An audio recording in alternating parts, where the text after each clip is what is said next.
na kitu kikubwa wanakizungumza ni kuhakikisha kwamba fursa za vijana katika nchi zinawafikia vijana wote kwa usawa, lakini pia tunaondoa na kurekebisha masuala ambayo yanakwamisha vijana kuweza kustawi katika maeneo ya kiuchumi.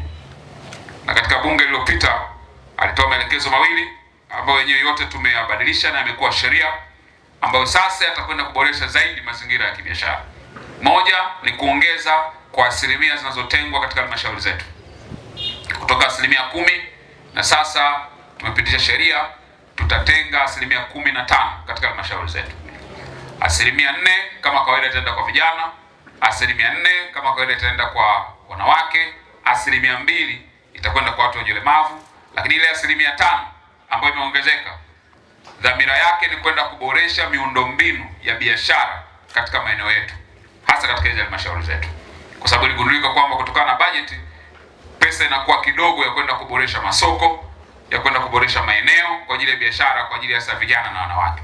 Kwa Mheshimiwa Rais akasema tutunge sheria ili tutenge 5% ili inapotokea changamoto ya maeneo ya masoko au wakati mwingine hata kama halmashauri inataka kununua eneo kwa ajili ya kuwaweka wafanyabiashara, ile 5% ndio itaenda kutumika ili wafanyabiashara wanaofanya biashara katika maeneo mbalimbali waondokane na changamoto ambazo zimekuwa zikiwakabili. Lakini sheria ya pili ya muhimu ambayo tumepitisha ni sheria ya marekebisho ya kodi, ambayo kodi hii imekuwa ni kero kubwa sana kwa muda mrefu, hasa kwa vijana wanaoanzisha biashara, kwamba akianzisha biashara leo TRA wanamkadiria kodi, na wakishamkadiria kodi anatakiwa aanze kulipa kwa makadirio ambayo amepewa, na anaanza kulipa kwenye kota ya kwanza, maana ndani ya miezi 3 anatakiwa alipe ile kodi. Mheshimiwa Rais akasema anataka kuona vijana wanapoanzisha biashara zao wanapewa muda wa kukua katika zile biashara ili waweze kujenga msingi wao wa biashara, kwa sababu kwa sheria ile ya zamani ina maana mtu alikuwa anatumia mtaji wake kulipa kodi na atumii faida, kwa sababu ndani ya miezi 3 huwezi kuwa umepata faida ya kuweza kulipa kodi.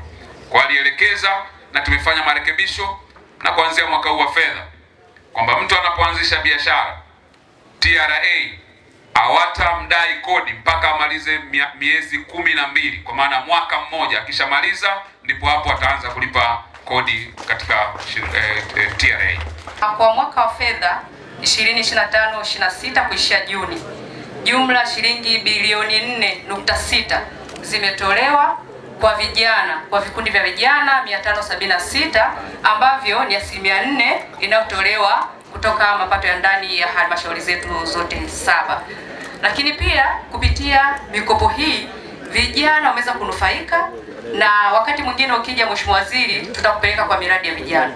Tuna vijana wanamiliki shule English medium, ipo shule hiyo English medium.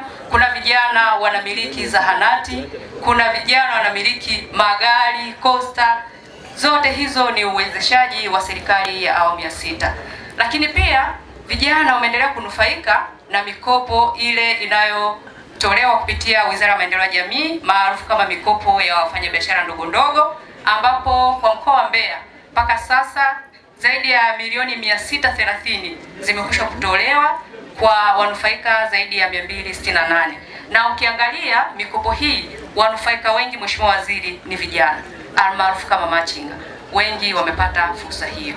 Kwa sisi kama mkoa tunakushukuru na tunakukaribisha katika mkoa wetu wa Mbeya. Tunaendelea kuratibu na kuunganisha vijana ili vijana waweze kujiletea maendeleo na kujikwamua kiuchumi. Hivi watakwenda kunufaika na mikopo ya shilingi milioni 87, na tunaamini kupitia vikundi hivi viwili basi wao watakuwa mabalozi ili kuwaelekeza vijana wengine namna gani ambavyo hizi bilioni 200 za Mheshimiwa Rais zimewafikia vijana.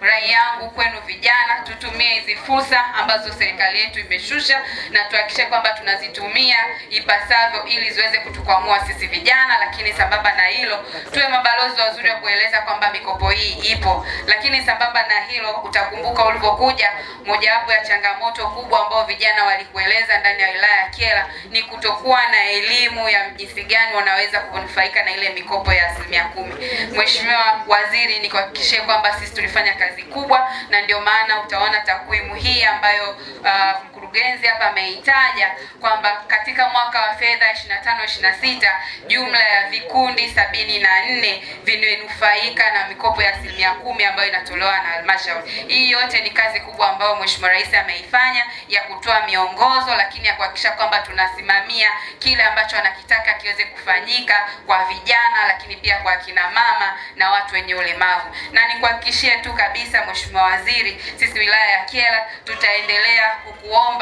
tuendelee kunufaika na mikopo mbalimbali ambayo inakuja kwa vijana.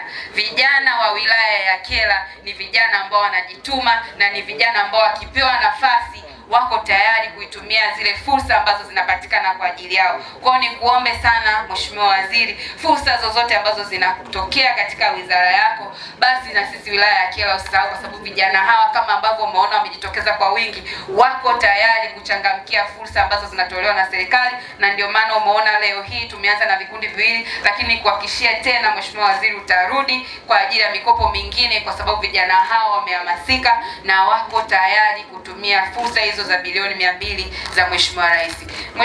Kyela wanufaika mikopo hii, tutakuwa na bodaboda 22 ambapo tutakuwa na vikundi viwili.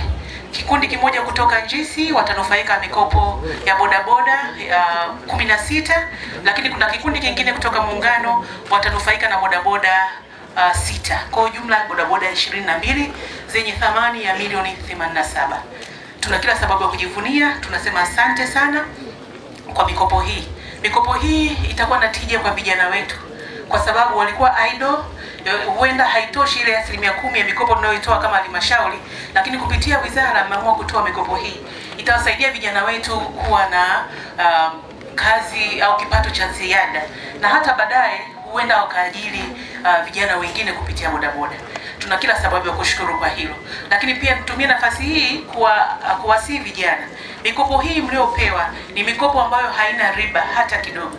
Ni mikopo ambayo haina riba, sifuri. Kwa hiyo unarejesha kila ambacho umekopeshwa. Niwasihi vijana mrejeshe mikopo hii kwa wakati, kwa mujibu wa mikataba mlioingia na CRDB Bank, ili mikopo hii ije waweze kuwasaidia watu wengine waweze kukopa zaidi na zaidi.